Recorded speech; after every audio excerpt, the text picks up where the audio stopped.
In today's video, I am going to explain anatomy and function of lumbar plexus. Lumbar plexus is bundle of nerve that emerge from lumbar spines. Plexus means bundle of nerves. So today's nervous tissues are from lumbar spines. There are several nervous tissues that are in lumbar plexus. I will explain anatomy and motor function mainly. Of course, there are some nerves that do sensory innervation, but I will talk about sensory innervation just partially. So mainly motor function. Let's get started from superior part. This nerve is called iliohypogastric nerve.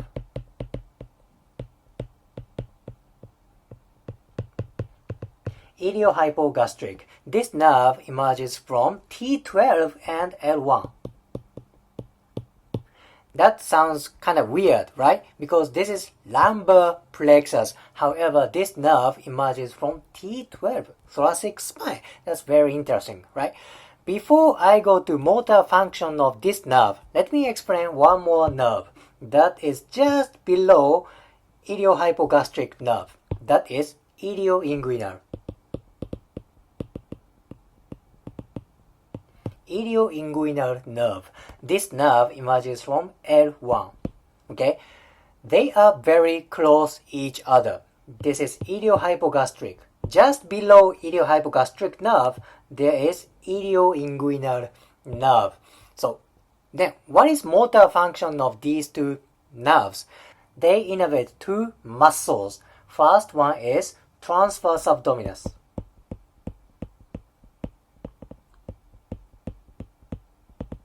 Transverse abdominis and internal oblique.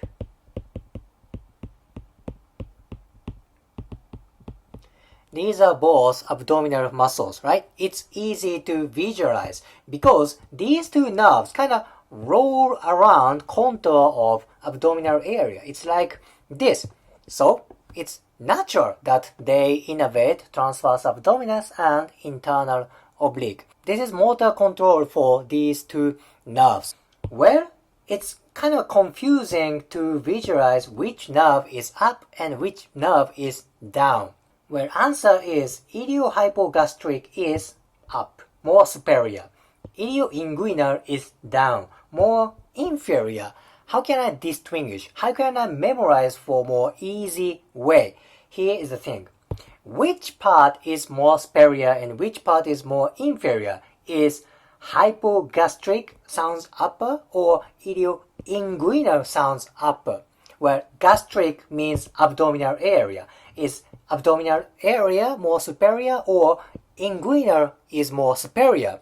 Answer is gastric. Abdominal area is more superior. Inguinal area is more inferior. This is how I memorize. Thus, iliohypogastric is more superior. Ilioinguinal is more inferior. Well, this is about these two nerves. So let's go to next nerve. Okay, next nerve is this one. This nerve is genitofemoral nerve. Genitofemoral nerve. As name of this nervous tissue indicates, that goes to genital area and a little bit for femoral area. This is mainly for sensory innervation. Genitofemoral. Where is this nerve innervating for sensory function? Genital area and femoral area. It's easy, right? So genital and femoral sensory. It's simple, right? Then for male, this nerve innervates one muscle. That is cremaster muscle.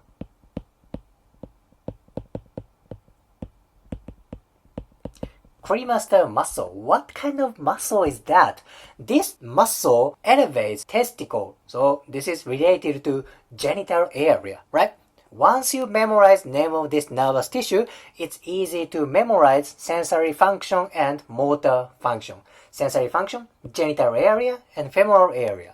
Motor function, cremaster muscle that elevates testicle.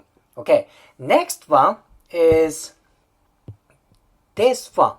this nervous tissue. This is also sensory nerve. This is lateral femoral cutaneous.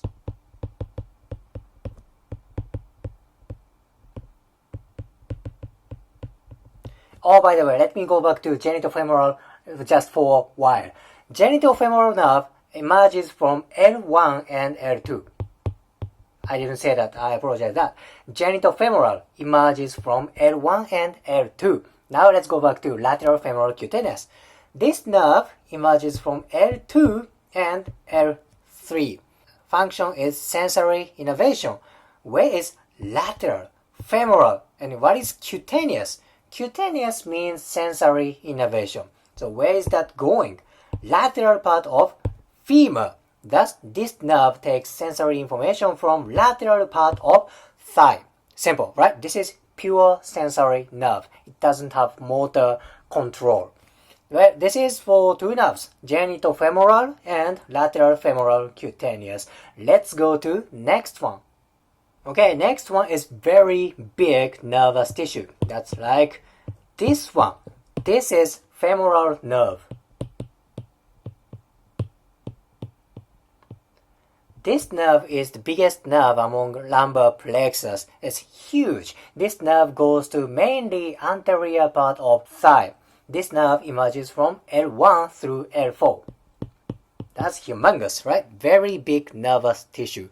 This nerve basically innervates anterior thigh muscles such as iliopsoas. Iliopsoas, that's very deep hip muscle. Next one is pectineus. Pectineus is part of adductor muscle. That sounds weird, but this is how it is. That innervates part of adductor muscle. Next one, sartorius. Sartorius, very long and thin muscle. Next one, main one is quadriceps. Quadriceps, very strong knee extensor. That's about it. Femoral nerve innervates iliopsoas, pectineus, sartorius, and quadriceps. Oh, by the way, there is sensory branch from femoral nerve that goes to medial part of lower extremity. That is called saphenous nerve.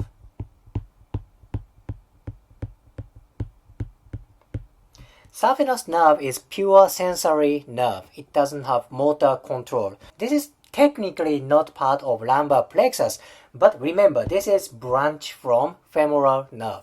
Very important for medial lower extremity pain. Very, very important. This is about femoral nerve. Let's go to the last one, obturator nerve. Okay, last one is very deep nerve. This is it. This is obturator nerve. Obturator nerve, that is from L2 through L4. L2 through L4. Let me explain related muscles. First one is obturator externus.